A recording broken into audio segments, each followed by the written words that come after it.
అసలు నువ్వు మనిషివా పశువా? మనిషి లెక్క పుట్టినవా పశువు లెక్క పుట్టినవా? పశువులకైనా కనీసం కొంచెమైనా ఇంగితం అనేది ఒకటి ఉంటది, నీకు అది కూడా లేదు. ఇలాంటి దరిద్రులకి, నీచులకి, నికృష్టులకి ఆంధ్రప్రదేశ్ లో ప్రజలు సీఎం ని చేసి కూర్చోబెట్టినారు కదా ఇన్ని రోజులు. అరే ఆంధ్రప్రదేశ్ లో ఉన్న హిందువులారా సిగ్గు తెచ్చుకోండి ఇప్పటికైనా. మీరు ఎట్లాంటి వాళ్ళని, ఎట్లాంటి దరిద్రుల్ని, ముష్టి వెధవల్ని తీసుకొని వచ్చి సీఎం ని చేసి కూర్చోబెట్టారో అర్థం చేసుకోండి. ఎంత పవిత్రమైన ప్రదేశం తిరుమల. అలాంటి స్థలాన్ని కూడా భ్రష్టు పట్టించడానికి ఈరోజు అసలు ఇలాంటి వెధవలు, నికృష్టులు, చండాలు వచ్చి ఈరోజు రాజకీయాన్ని సర్వనాశనం చేస్తున్నారు.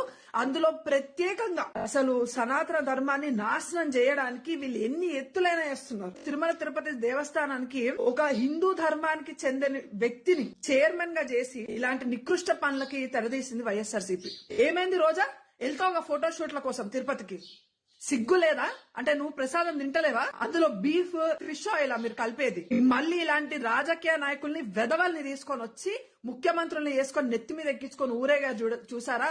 ఆంధ్రప్రదేశ్ లో ఉన్న హిందువులందరికీ సిగ్గు లేదు. వైఎస్ఆర్ సిపికి ఇంకా ఎవ్వరైనా కూడా, ఏ హిందూ అయినా కూడా కొంచెమైనా చీము నెత్తురు ఉంటే మీ ఒంట్లో, ఏ హిందూ కూడా ఇప్పటి నుండి వైఎస్ఆర్ సిపికి ఒక్కడు వైఎస్ఆర్ సిపి కండు వేసుకొని గల్లీలోకి వచ్చిందంటే చెప్పు తీసుకొని పొలిమేర అవతల వరకు తరిమి కొట్టండి వాడిని. ఇంకోసారి జగన్మోహన్ రెడ్డి రాజకీయాలకు రాకుండా చేయండి. ఆంధ్రప్రదేశ్ లో ఉన్న హిందువులకి దమ్ము, ధైర్యం, చీము నెత్తురు కొంచెమైనా ఉంటే, అరే వాడి పుట్టుకంటే చక్కగా లేదురా, మీ బతుకులకి ఏమైందిరా దరిద్రులారా? దరిద్రుడు మన సంస్కృతి సంప్రదాయాల్ని మట్టిలో కలిపేస్తున్నాడు.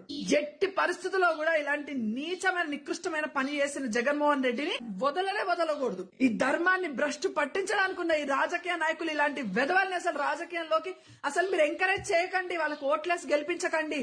జంతువుల కన్నా హీనమైన బతుకువాడిది. రే మీ అయ్యని చూస్తే దండం పెట్టబుద్దయిద్దిరా, నిన్ను చూస్తే పిండం పెట్టబుద్దయితుంది.